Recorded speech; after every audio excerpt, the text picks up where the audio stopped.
I do have internet and things are working.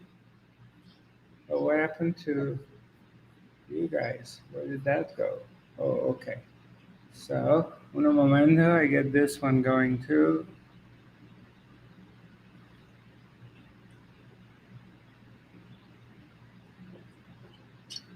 Oh, wow, good. Welcome to the 5D Academy of Higher Consciousness. I'm Zarathustra, broadcasting live from Tulum, Mexico. The good news is now I have internet connection. It only took 3 weeks for the company to fix it. So um, I'm excited. Hopefully it's going to stay connected and we won't have any kind of um, disruption. The topic I'm going to talk about today is that happiness or human happiness is a relative type of happiness. And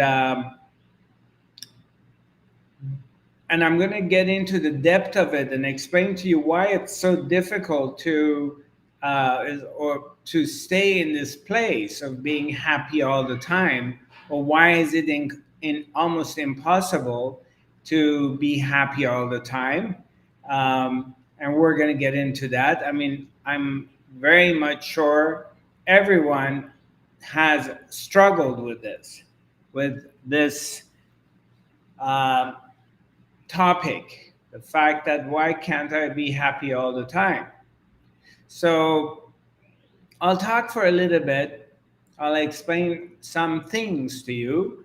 And then after that, for those of you who are participating from the Zoom, you can ask me questions. I'm not able to answer questions if you're asking me questions on YouTube or Instagram, because it's just not possible for me to do it.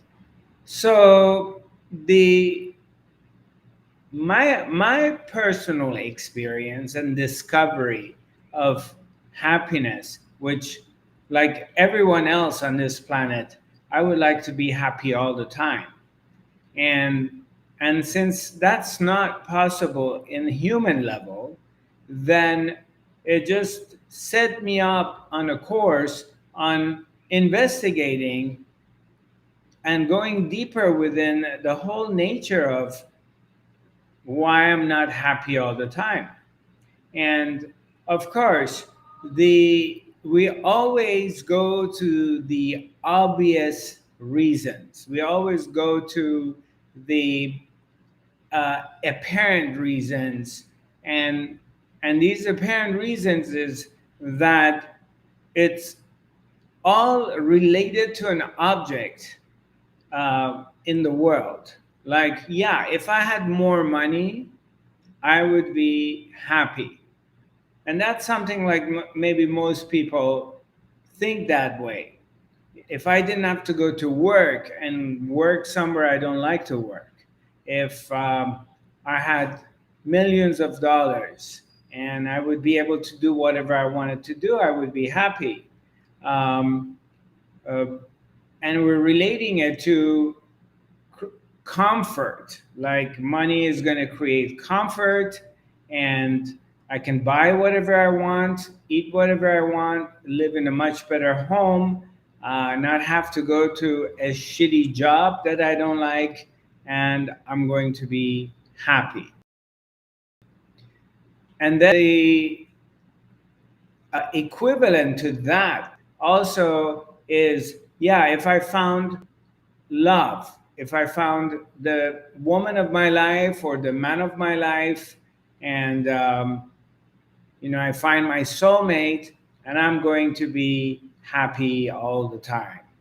So um, and also the third, which also is equally as important as the first two, is if you have health issues, then your first concern is that if I was healthy and I didn't have this particular health issue, then I could fly and jump all over and run and dance and be happy.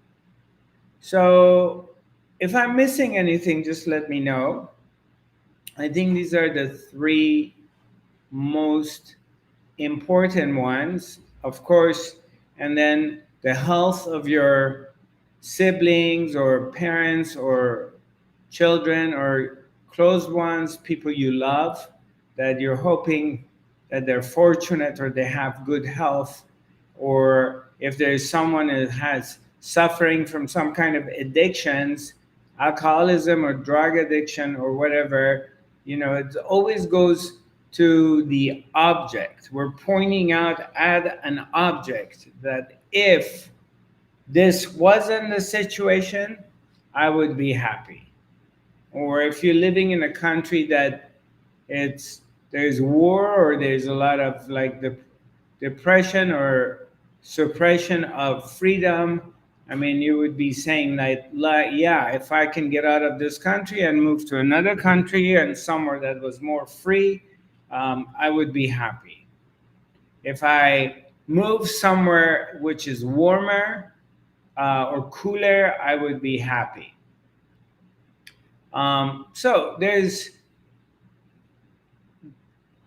all kinds of different like reasons that we're pointing out to that if something changes in our lives, then and I reach a certain goal or an object, that will bring happiness for me. And you're not the only one who thinks in this way, or you're not the only one whose mind comes and tells you these stories. It happens for me too, that the mind comes and tells me that if this was the narrative, you would be happy. But the the very truth, according to my concept, the way I see it, the very truth of it is you can accomplish one of these things, whatever that is. Finally, you're healthy, or finally, financially, you have freedom, or you meet your soulmate. The happiness that brings in this event is going to be temporarily. You're going to be happy and satisfied for a short period of time. But like anything else in life, eventually we become complacent with the situation. So you find the love of your life and you're very, very happy, but eventually you're going to get to a point that it becomes monotone and you're not appreciating it as much as you used to appreciate it. And or you're going to have fights with each other, disagreements, and eventually there's going to be moments that you're not satisfied and you're going to be nitpicking on each other that only if he didn't do this or only if she didn't do that, it would be perfect. And so there's always going to be a story to it. Same thing with your finances. Let's say you finally get to a lot of money and you're in your mind you're projecting that your happiness is depending on getting a lot of money. And if you do receive a lot of money, then a lot of things can change in your life and you have the freedom to travel, you can free up the freedom to buy whatever you want, or you don't have to work at a job you don't want to be at, and that's going to bring you happiness. Well, it can bring you happiness for a period of time. So let's say you do come to a lot of money and you don't have to work for some company or somebody, and you don't have to do this thing that you don't really want to do. So and for the moment you're very excited, very happy about it.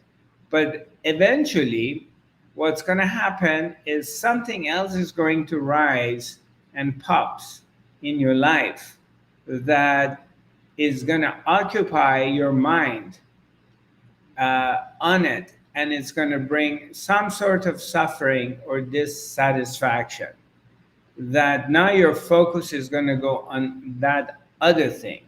So your focus from working at a place you don't like to work, and that's the cause of your unhappiness. Okay, that's solved. Now, all of a sudden, you develop some kind of health issues. Um, you're diagnosed with some kind of cancer or some kind of nerve disease or something, and now your attention is going to go on that one, or something happened to your children, um, or your partner, and again, it's never going to be perfect all the time. It's never going to be fulfilling all the time. And even though that is everything is exactly the way you want it to be, you're still going to wake up in the morning not feeling good, or feeling depressed, or you're not sleeping well, or something happens with your neighbors or your house or apartment or whatever, that is gonna, or legally you get sued, or IRS or tax people come after you, something happens, and your attention is going to go on that thing. So, and it's going to create suffering and dissatisfaction for you. So, and I'm not trying to be negative. I'm just speaking from my own direct experience, personal experience of trying to solve my uh, problems, this kind of problems, by projecting on the changing things in the outside world. If I can change things in my outside world, then I'm going to be happy and satisfied. And I definitely have tried it, as everybody else, and I've tried it excessively and from every different angle, and it's never perfect. There's always something missing, always. And it could be really tuned in, and it's like 98% it is, or 99% it's like that, but it's never going to be 100%. And if it is, it's just for a very, very short period of time. It's not long term. And the reason for that is because it's not there. It's the objects that we acquire. They cannot keep me happy permanently. As long as I have this sense of separation, as long as the ego is there, as long as the mind is there, the mind is going to find something else to complain about. Oh, I mean, where I live, it's too hot. Or we're going out to lunch or dinner and it's too loud, or it's too noisy, or the food was too salty, or whatever. You're just always going to find something to complain about, and you're always going to find something and to focus on that is disturbing you. And it could be world politics. Okay, the new president is an asshole, or the new policy of our country is destructive, or now we're, I don't know, letting too many refugees come into our country, or we have become racist or whatever. There's always going to be something that you're going to be focusing on, or whether it's environmental stuff, um, pollution, temperature, politics, um, sports, whatever it is, something is going to be bugging you and disturbing you. And that is the nature of the mind. That's how the mind functions. And you can never satisfy it unless you get to a point that you have no thoughts. If you have no thoughts, everything is quiet inside you, then there is no problems, because you're not mind fucking over anything. You're not thinking if you had more money you would be happy. You're not thinking or feeling that if you found the love of your life you would be happy. Those thoughts or emotions simply do not rise within you. So, and you are naturally satisfied with whatever you're doing or wherever you are, whatever is happening in your life that you cannot do anything about, you have no control over, then you are in a state of surrender and acceptance. You're accepting it, accepting the whatever it is. And now there's no battle in your head regarding that things should be different. So it comes back to something I mentioned last week. It's your relationship, it's the way you relate to incidents or things that happen in life. How you relate to it. Because you cannot control the outcomes. We have no power of being able to manipulate things, but maybe we have the power of how to relate to them. And in that understanding of how I can relate to a situation, then happiness, peace can come. Anybody has any questions so far? Is it making any sense?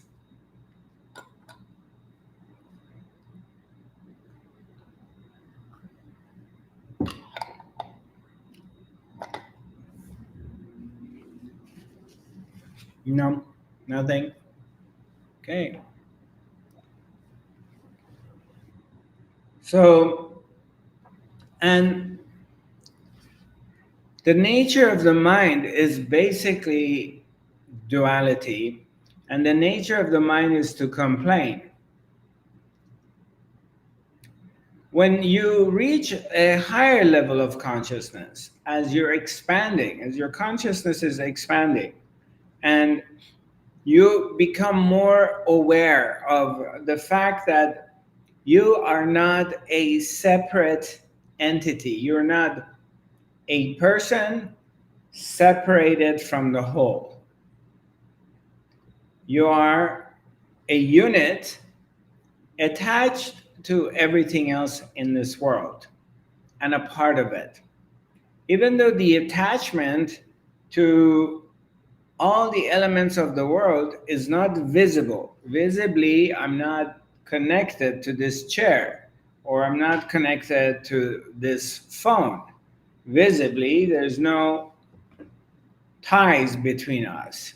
So there's a very apparent, it's very obvious from this point of view that you're a being, a person who is on your own, and there's no attachments, physical attachments to anything else. But when your consciousness arises and you eventually go to a higher level of understanding, as this is happening, this awakening, this awareness comes, this expansion is developing, you begin to understand that I am at this moment exactly where I'm supposed to be in my life, in this very moment. I can't be anywhere else. I cannot do anything else than what I'm doing at this point in my life, in this moment. Even though my mind comes like, oh, maybe I should have a side business here in Tulum and create some kind of income from it and do what I'm doing, just in case if doing what I'm doing fails and it doesn't support me. I should be doing something else. So thought comes. Everybody else is doing it.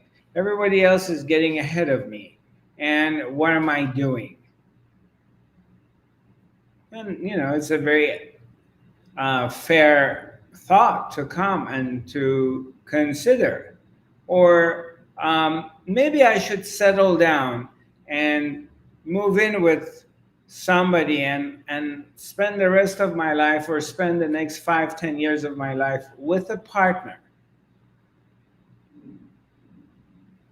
The thought comes. So I'm not lonely. I don't feel lonely. Maybe it's time for me to move to another country, to be closer to my family, or whatever. The thoughts come, and sometimes they're very, very strong, and sometimes they keep coming up and keep coming up for you, and it's just really like disturbing you that you have to create some kind of changes, but then nothing is happening. I mean, you want to get up and do something about it, but the energy is not there. Or even if you try to do something, it's not happening. So something else is happening. Then the next thing is you're beating yourself up that why you can't accomplish certain thing, why you don't have the discipline to get up in the morning and go to yoga every day, why you don't have the discipline getting up every morning and going to the gym, or whatever that you may be thinking you should be doing that you're not doing. So why the world sucks, why there's so much unfair treatments to other people, why a small percentage on this planet, they holding the whole wealth of the world, and then the rest of them are poor. Why are they helping other people? Why people have to be so cruel to each other, or the animals, or to the land? All these questions do arise for us. And some people get very excited or get very hyped up about it, and they really feel like they need to do something and raise their voice and fight for their rights or other people's rights, or fighting for animals' rights, or saving the forests. So all of these things do happen. Some of them, they get to a point that the person starts acting towards restoring something and working on it, and sometimes nothing is happening. But what is happening is it creates a lot of suffering. It creates your mind gets very busy, you're thinking about it, you're upset about it, and and you're beating yourself up that why things are this way or that way and why I'm not doing anything about it. And that could be with anything, could be with your weight. Let's say you're not happy with your body and you want to lose weight and you can't. You're not doing the right things and you beat yourself up. Or you don't like yourself, you don't love yourself, and you just keep thinking you're not smart enough, you're stupid, you're not pretty enough, you're not sharp enough, you don't do well. You feel your kids are mocking you. um, if you're among your brothers, sisters, or your friends, you always feel stupid, you don't feel like you're adequate. That, or it could be that kind of a thing. I mean, the list goes on and on. I can be using examples all day long. So the bottom line is, the when your consciousness begins to expand and your point of view of life starts to change, and if we're lucky, if to very small number of people on the planet this happens, it doesn't happen to everyone, very few, by the grace of God, that happens. Like maybe the teacher comes to their lives, or some kind of trauma has happened, or some kind of um, something has happened that has awakened the mechanism within ourselves of self awakening and self observation. And the seeker is activated. So we're seeking for the truth of who we are, and we're seeking for the nature of life and how things are and how they operate. So we're going deeper. And that's even not you and I doing. You can't even decide on that. It's just a phenomena that automatically happens in your life, and it drags you into the world of self realization. And as you get dragged into this level of consciousness, there's different layers, layers, layers, layers, layers.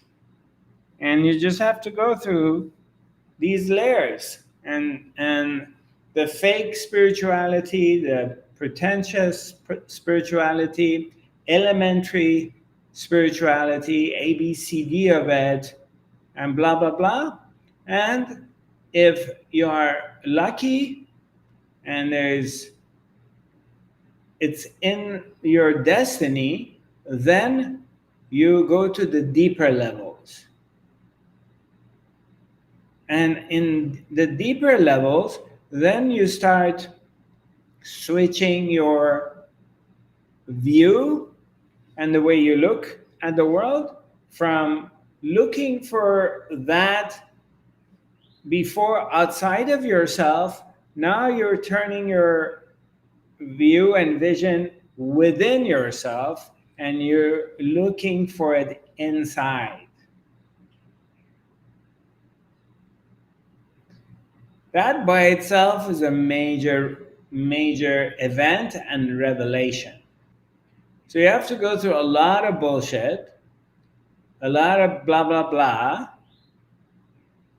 especially now, today, on this planet, in order to get to that point.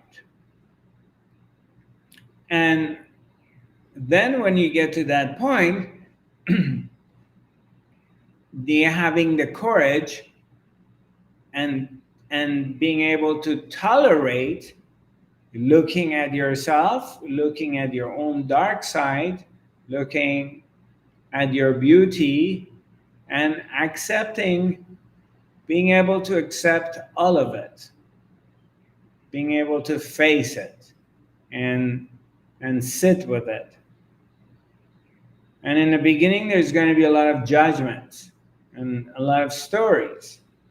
But eventually, if you're again lucky and you're getting more pulled into the nature of your own being, is that you start accepting yourself for the way you are, with all your craziness, with all your dark thoughts, with because there's this darkness hidden somewhere, whatever that is, whatever it is. And you just have to see it too and accept it as a part of you, not fighting it. Whatever that is, it's an addiction, it's whatever, I don't know, whatever. It's a dark secret that you have.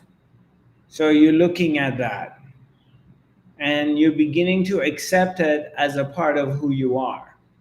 And you also look at your positive things and also loving yourself for the way you are and admitting that part too. And as this process is happening, you're going through this process, and what happens is also the recognition, realizing a very important thing, that can I be okay with myself exactly where I'm at in my life, with everything I have and everything I don't have. And before anybody makes any comments or anything, I just want you to just and take a moment and kind of reflect on what I am asking you to do or I'm suggesting to you. Is look inside, look with yourself, look at yourself and see, can you accept yourself as you are right now?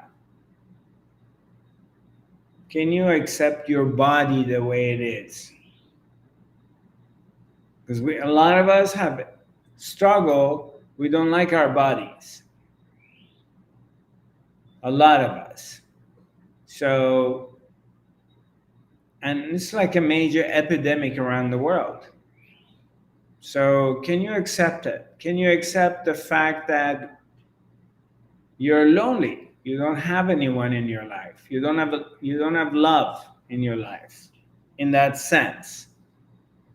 Can you accept yourself that maybe you made bad financial decisions and you lost money, for instance, okay? And you beat yourself up for it.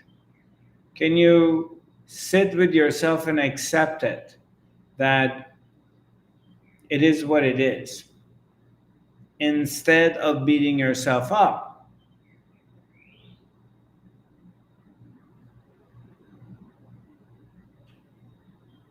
The list goes on.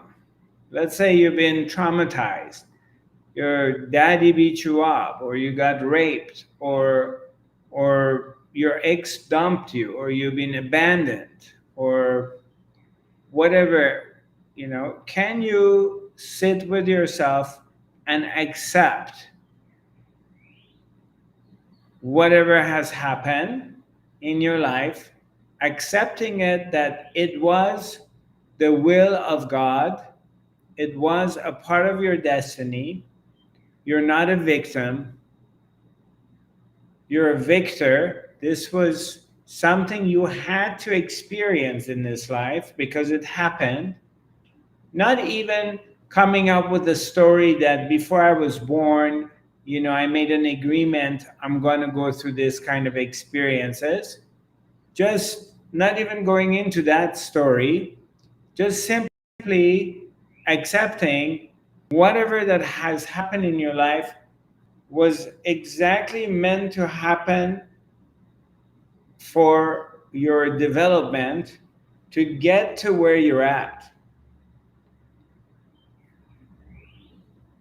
without any stories. And whatever is happening right now in my life, whether I like it or I don't like it. Again, a lot of us, including myself, okay, I'm not excluded,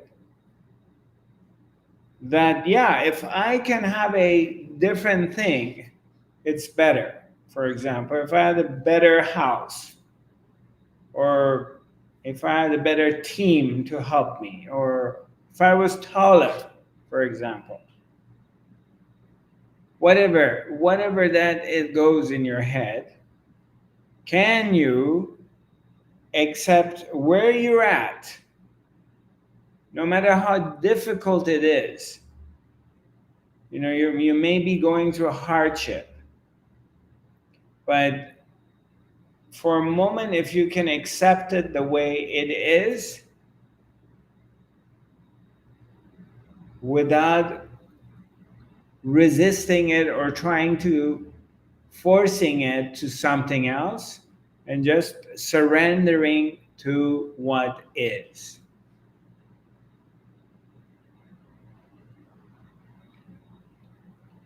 So first, you are accepting whatever has happened in your past.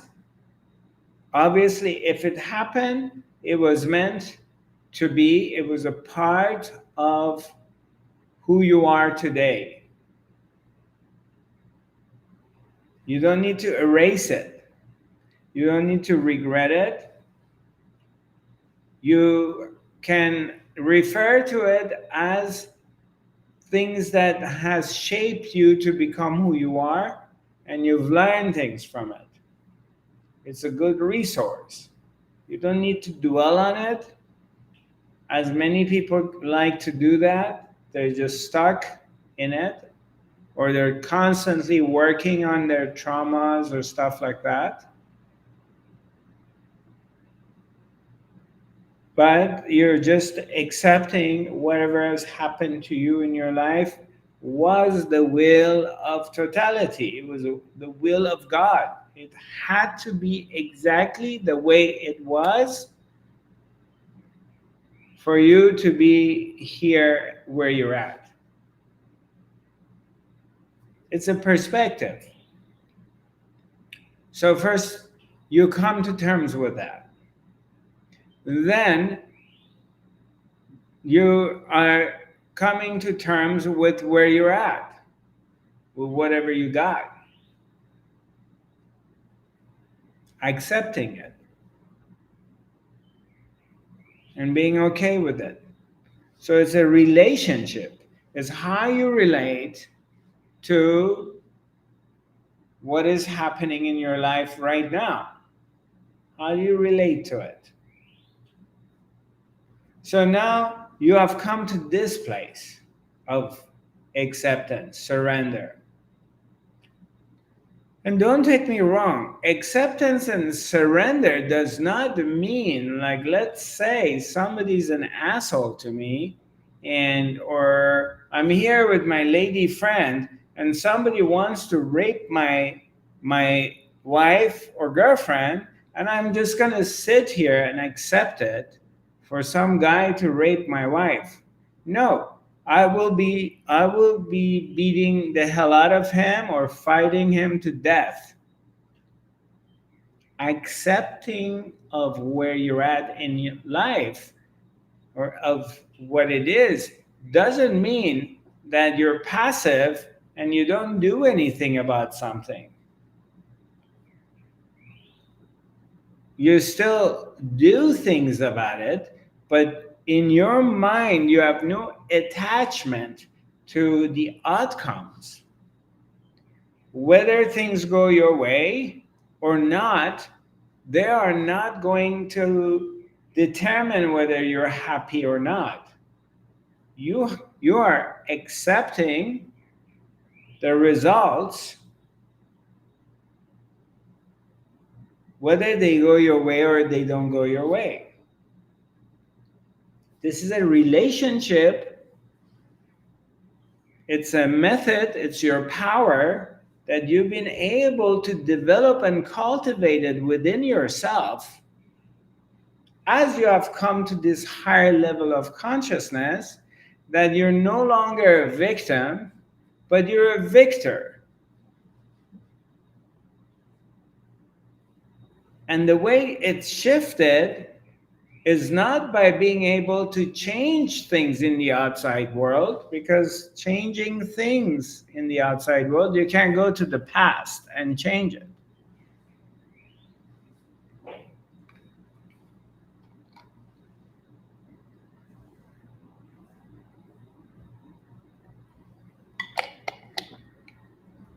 I cannot go to my past and change that I screwed up on a relationship and I had the perfect love, and then I went and cheated on her with somebody else and I lost her.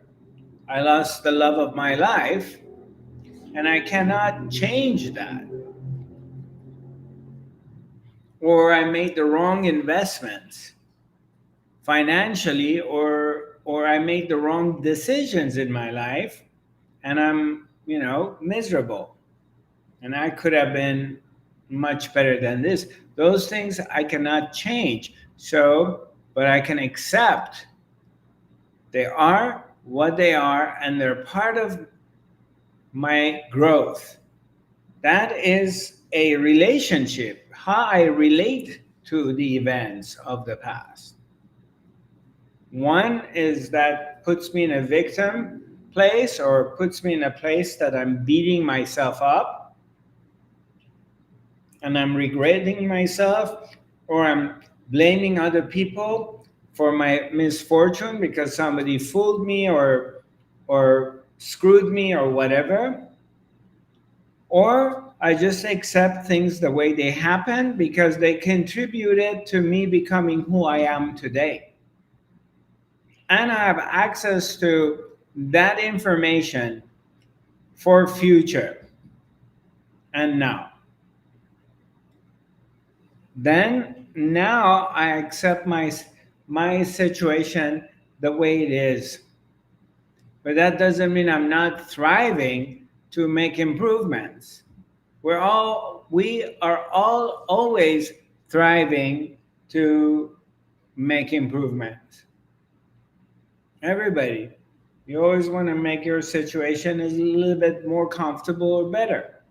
That's an automatic program that's is in you. If you're sitting somewhere comfortably, you're not going to put a throne or a piece of glass under your butt that it makes you uncomfortable. So you're not trying to make yourself more uncomfortable, not consciously. You may make a move that has created uncomfort, but you're not doing it consciously. So that's the second phase. The third phase is that you're surrendering about whatever the future is going to bring, which there is no future. Future doesn't exist, but we're just saying it in as a way of talking. Whatever the future is going to bring, surrendering to that.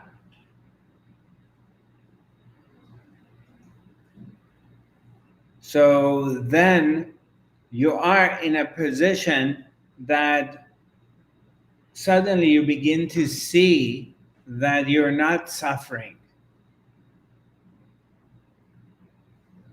And a sort of happiness has been cultivated in your life, which is not a superficial happiness. It's not like from the moment you wake up in the morning, you're going to feel happy.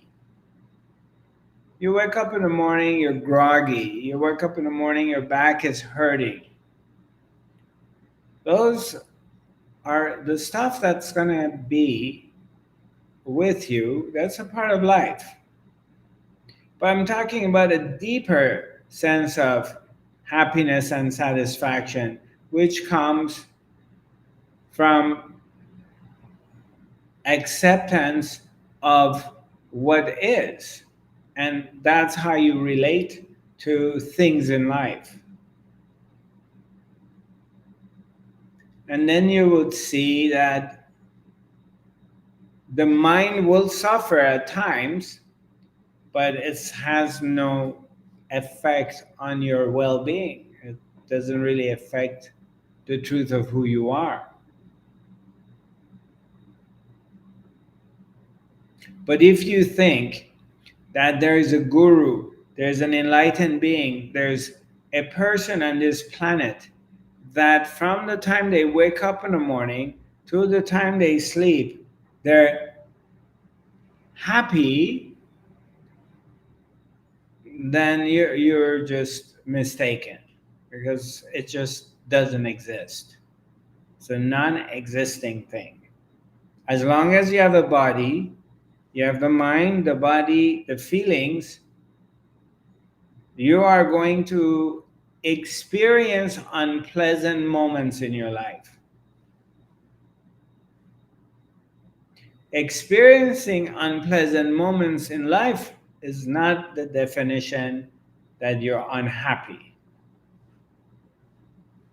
Those, those are the body mind mechanism is designed through its senses to measure pain and pleasure.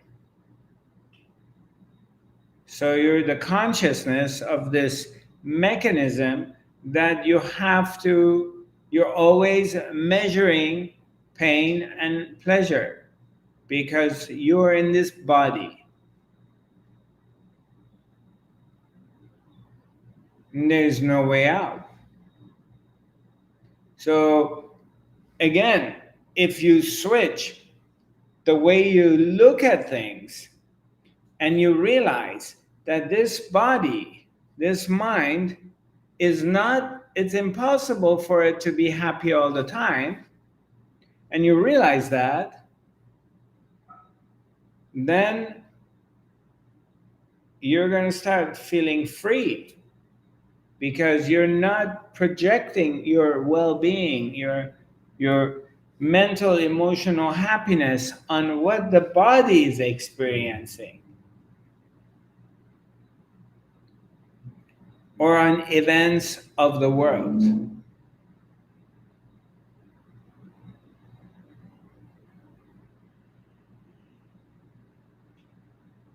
You experience the events of the world. You experience the temperature of a room. It's hot, it's cold. You experience that you ate something and gave you a stomach flu or food poisoning. All you experience, someone very close to you died, and you're going to experience grief.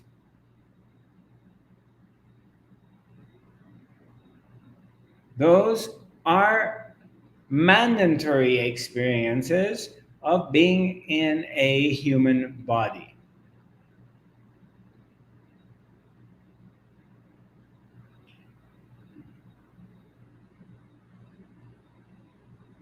But that's not the definition of happiness.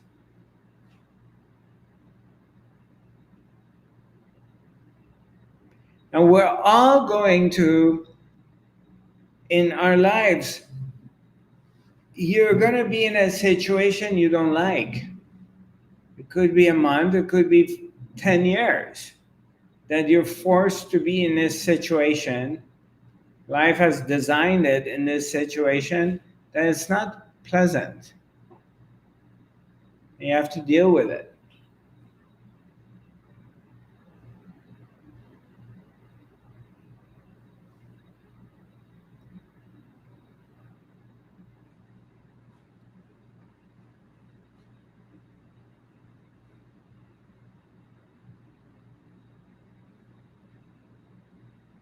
Again, it comes back to accepting it.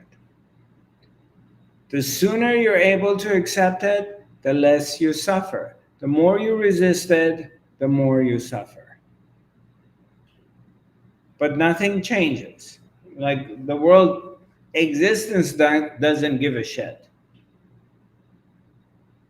It's not like existence either enjoying it or not enjoying it. It's just you're the one who suffers or don't suffer. And it all comes to the way you relate to it, to the events.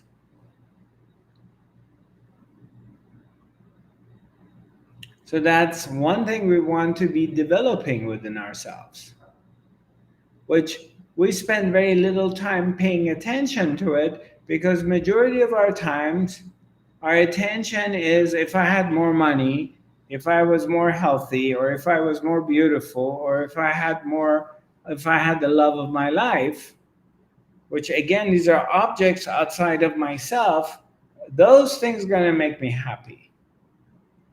So we spend a lot of time focusing on those things and not enough time focusing on cultivating and developing this attitude of acceptance of what is. That's the area you want to work on, because that's the path to happiness, regardless of what happens in life.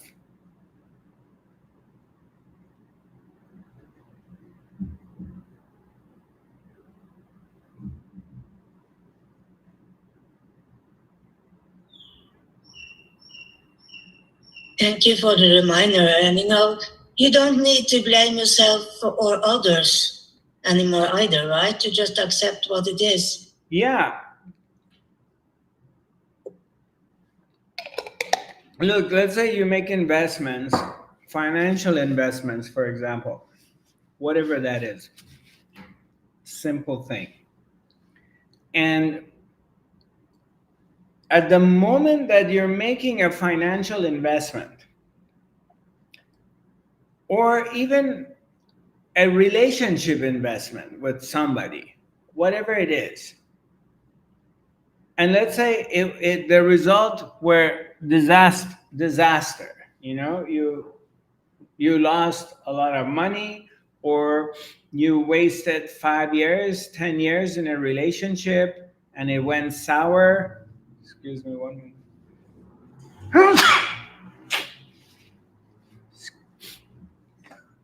Turn off this. Okay, turn off my air conditioning. And so we sit down and beat ourselves up about making the wrong investment, because I put my money in da da da da. Or I was talking to a good friend of mine yesterday. We were hanging out talking, and he was talking about, if I had not sold my home in 2008, it would have been like $5 million right now. But the bottom line is, there's a lot of if but stories like that. But the bottom line is, in every given moment of your life, whatever decision you're making this decision based on the highest level of intelligence available to you in that moment.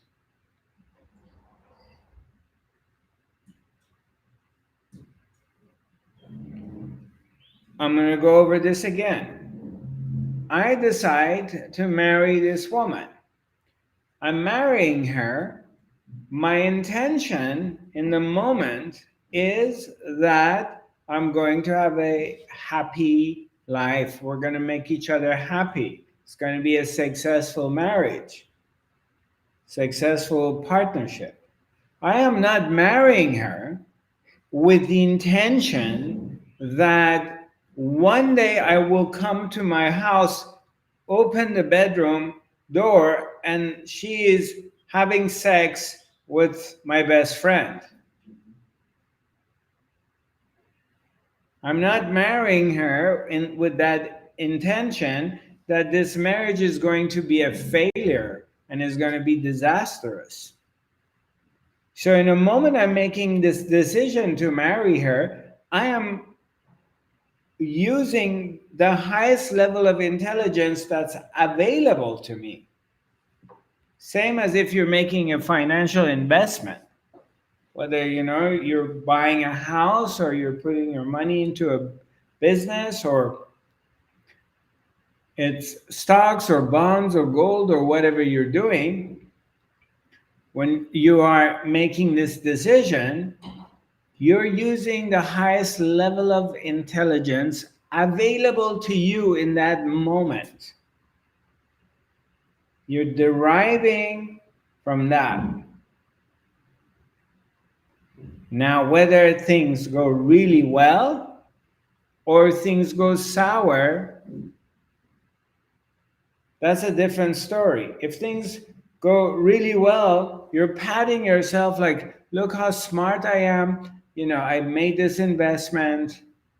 Um, I did it, my sister did it, but my sister sold her house 2 years before, and I kept it 2 more years, and then this house that I bought for $500,000 became $5 million. But my sister, she sold it and she didn't make that money. Okay, things went well for you, but it could just go the other way around too. You don't know. You can't sit down and beat yourself up, because whatever decision you made in the moment was the right decision in the moment, based on the information you had available to you. You don't know anything else. You don't know the future.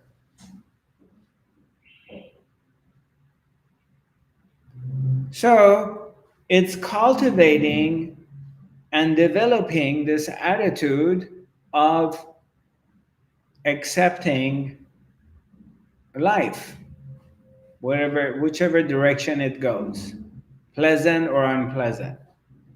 Then, as you're developing this attitude, what happens is you find yourself that you're not suffering. You find yourself that you're happy with life and yourself. Again, it's not an every moment happiness. You're going to have pain, your body's going to get sick, you're going to have people around you, something happened to them, they die, they leave. You have to experience all of them. There's no way out.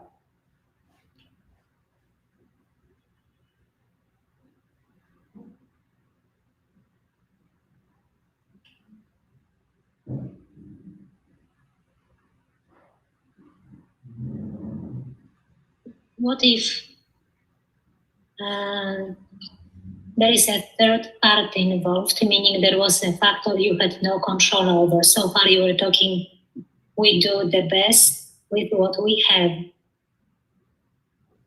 meaning we have certain control or an illusion. No, it's an illusion. It's completely an illusion.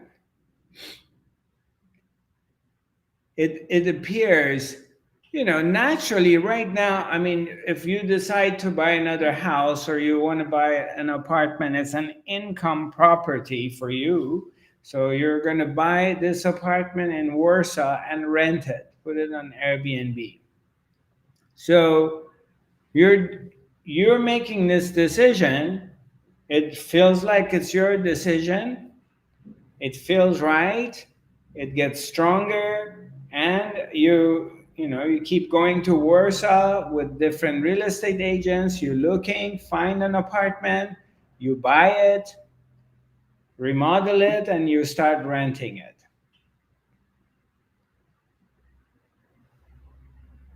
Now, it can turn disastrous, it can go really well. It seems like you're making that decision because the feelings inside you, something very strongly inside you, is motivating you to make this move, and somehow existence has provided the finances. You have the money to do it, and it feels really right to do it, and you do it. What about an illusion of the third party that The messed up your plans well, or yeah, inserted some completely unexpected factor that ruined your equation? yes, yeah, and that can happen too. So we'll use the same example. So you bought the apartment, but then 2 years after, you get a letter from an attorney that this was an illegal sale. Actually, they sold you a fake place. The certificate you got was fake. You don't own the place. And the real owner comes and takes it over because you really didn't buy this place from the real owner. They faked you. So now you lost your 10 million zloty, and you can't find the person to get it back.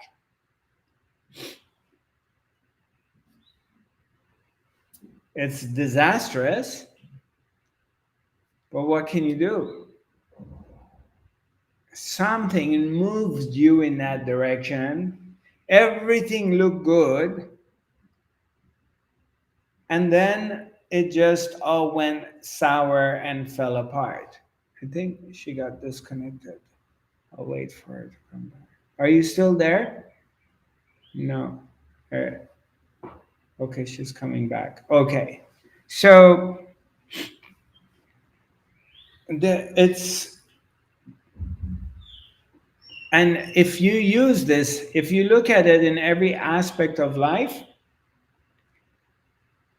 what I was talking about here earlier today is that as your consciousness starts to expand, are you starting to coming out of this, the way of looking at life is starting to open up, and you start to realize that every move you make is connected to everything else in existence. So there's nothing you can do that it's just your own free will. It's the will of the entire existence operating through you.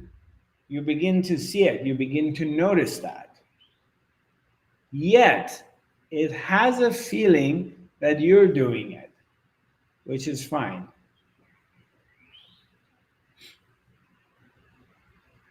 If I may, third question. Earlier you spoke about ill health and that sometimes if our body is not functioning well, we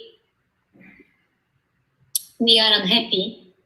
And I think it's a good example because we get to experience the world, life as it is, through our bodies. So if our body is malfunctioning, we don't get to experience the fullness of life.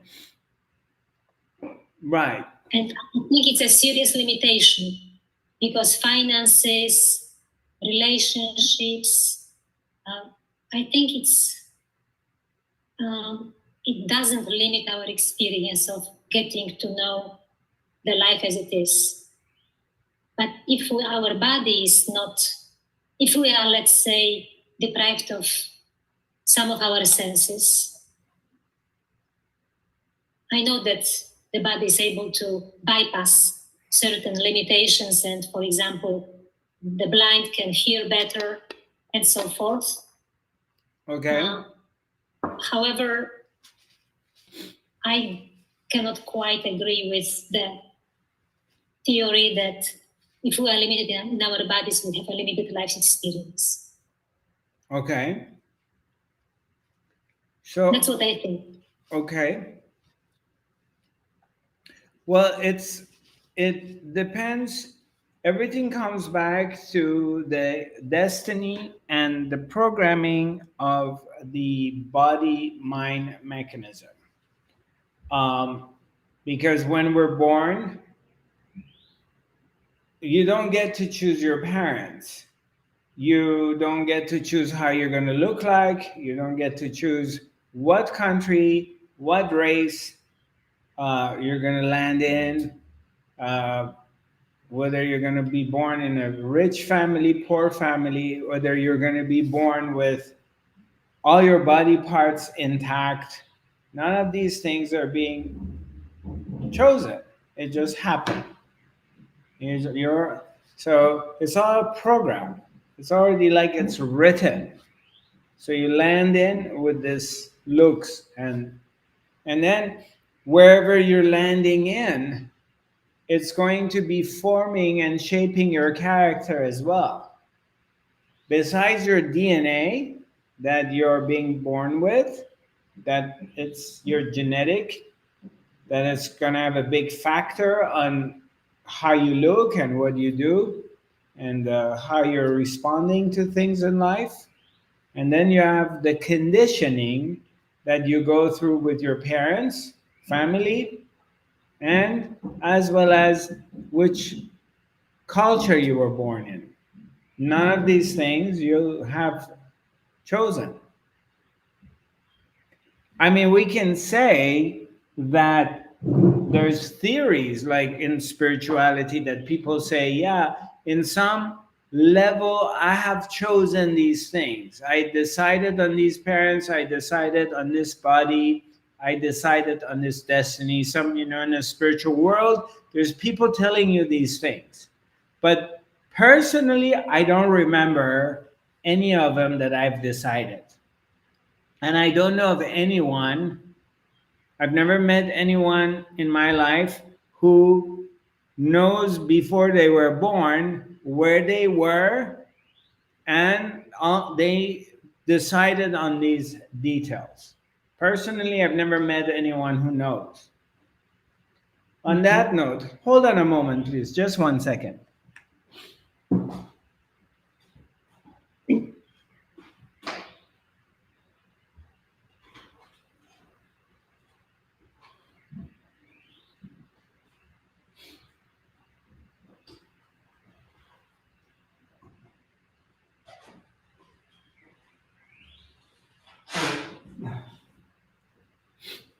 Oops.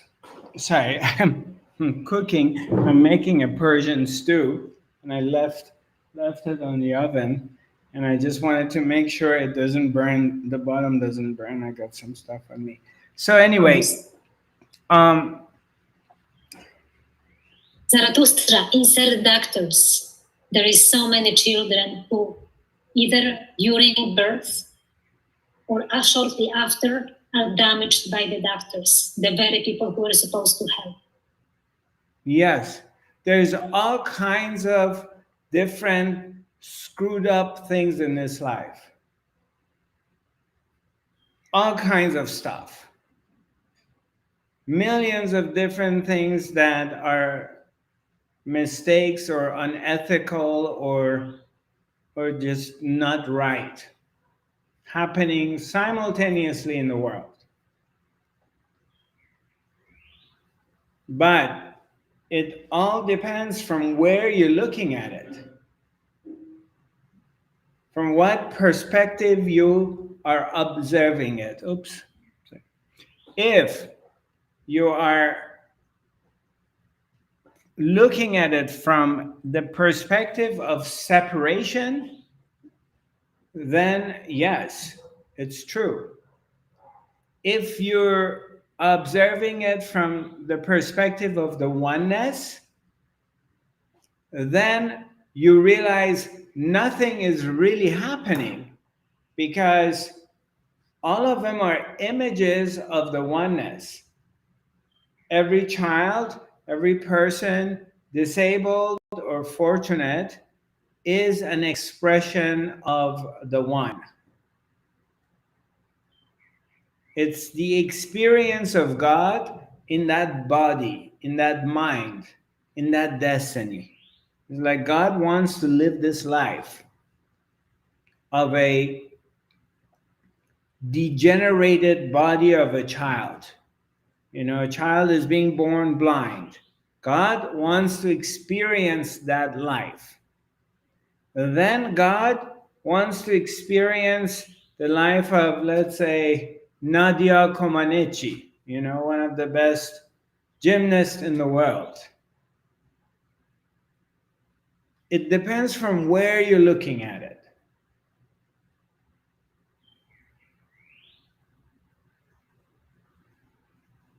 Merci. Yeah. The higher level of understandings, then you just see there is no human beings separated. There's no single entity that has its own free will. And you start to see like a human body is a three-dimensional object. It's an object just like any other objects. Like this is, you know, candle lighter, this is a phone. These are all objects. And a human body is a three-dimensional object. With this sense of doership, this sense that I am somebody capable of making decisions. I have the ego, which in the same time there's the birds, the fish, the animals, other living species on the planet, but they don't have the ego. They don't have this sense of the doer. They're alive, they work, they operate based on instinct, but there is no mind. They're not thinking about future, they're not thinking about the past. They're simply surviving based on their natural instincts. Human beings are the only objects that are capable of mind fucking, constantly mind fucking.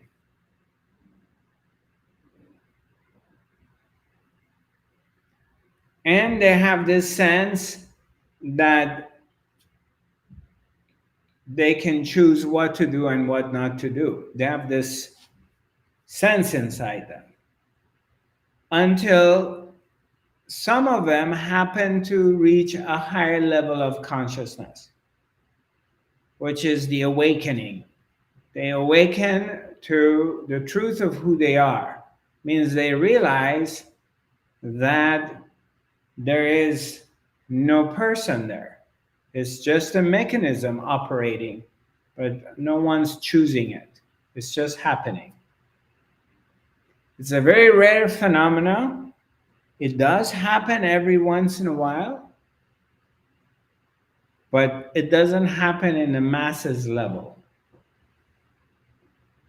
Because it's not God's will.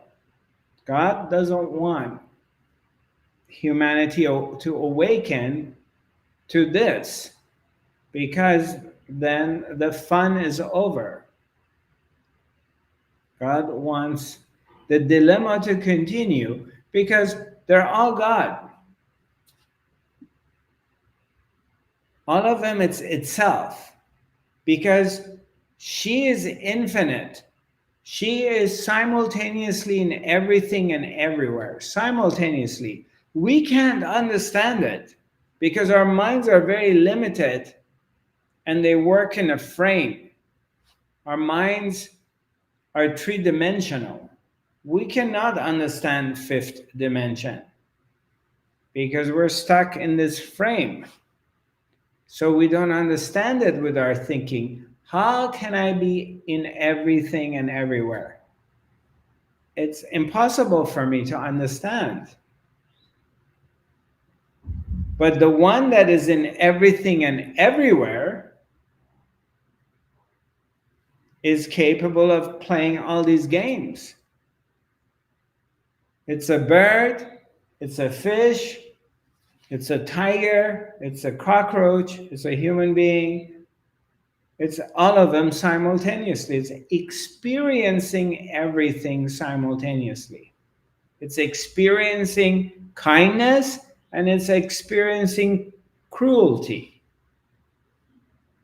It's all itself. And that's where the freedom is. When you realize that, then you become free.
right. Well, nice to see you all. So there won't be an academy next Thursday. I thought we will have one because next Thursday I'm flying to Warsaw.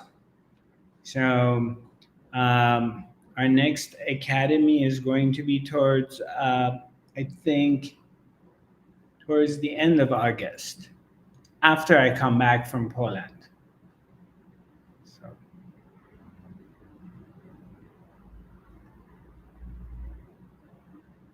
Really looking forward to see you all in a week. Yeah, exactly. Not this Sunday, the following Sunday we'll meet. Yes. Yes. We look forward to. Yeah, me to too. it. I'm excited. Yeah. And we hope the weather is good.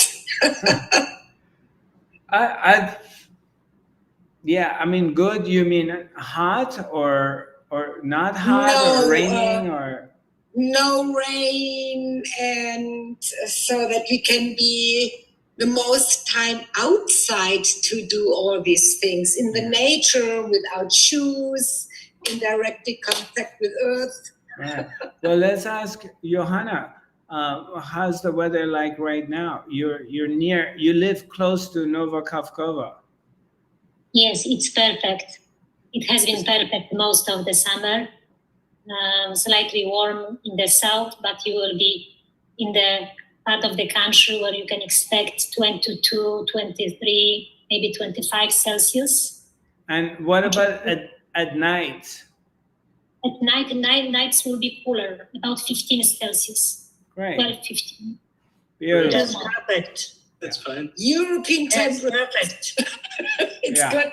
Right. Yeah. Because I was there not this May, the May of 2003, and that time I was there, it would get hot, cold, not hot, but it would rain. Yeah. And so there was some rain and getting a little bit cold, then it would warm up. So there were times we would go outside, do some work, and then some clouds would come and it would get chilly and we had to go inside. Yeah. And then this May of 2024, I was in Warsaw and it was like 32 degrees every day. So it was uncomfortable. Yeah. So I've been in Poland in May that it's been very hot. I've been in Poland in May that it's been cold. So so this time, I think. Well, recently it's been like in California. So. Huh? Say that recently again. it's been like in California. Right. Yeah. So hopefully the weather will hold for you. I have a good feeling it's gonna be fine. Zarathustra, are we the only Germans or is there one other person? No, Anita is coming. Yeah. Nice. Yeah, Anita is coming too. But she's coming with a plane? Yes, she's flying. Mm-hmm. Yeah. That's nice. And are we a lot of people? Do you know how many people coming? Yeah, actually we're sold out. It's completely full. We're 44 people and we just don't have any more space for anybody else. So yeah, so good for you.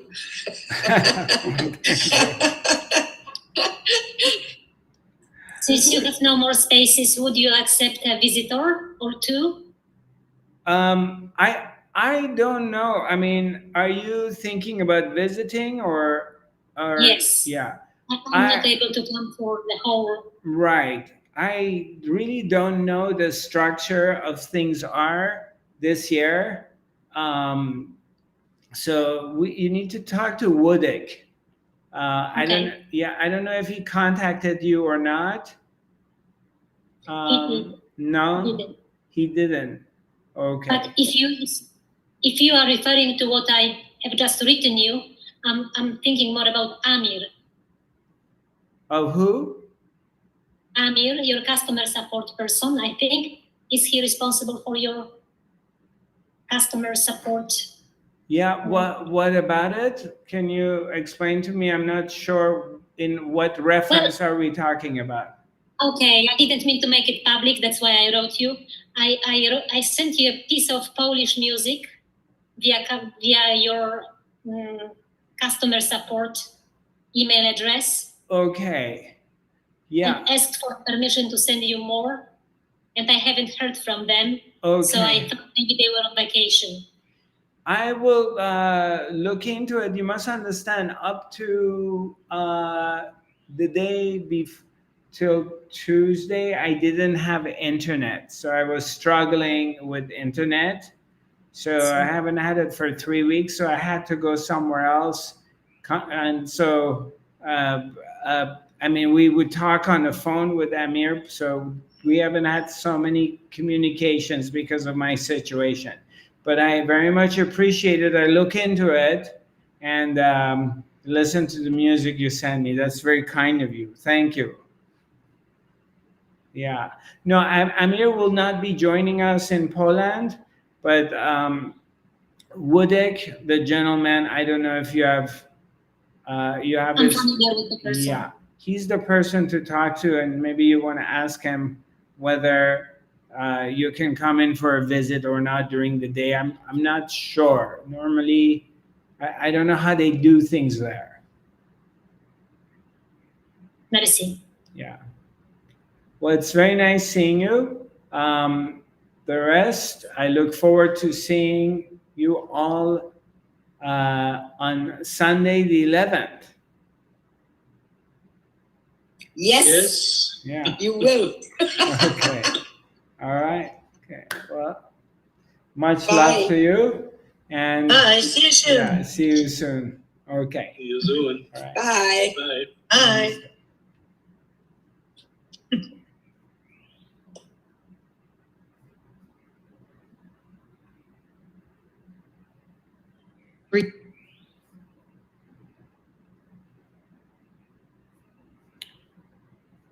For all of my friends all over the world, thank you very much for joining me, and I look forward to connecting with you soon.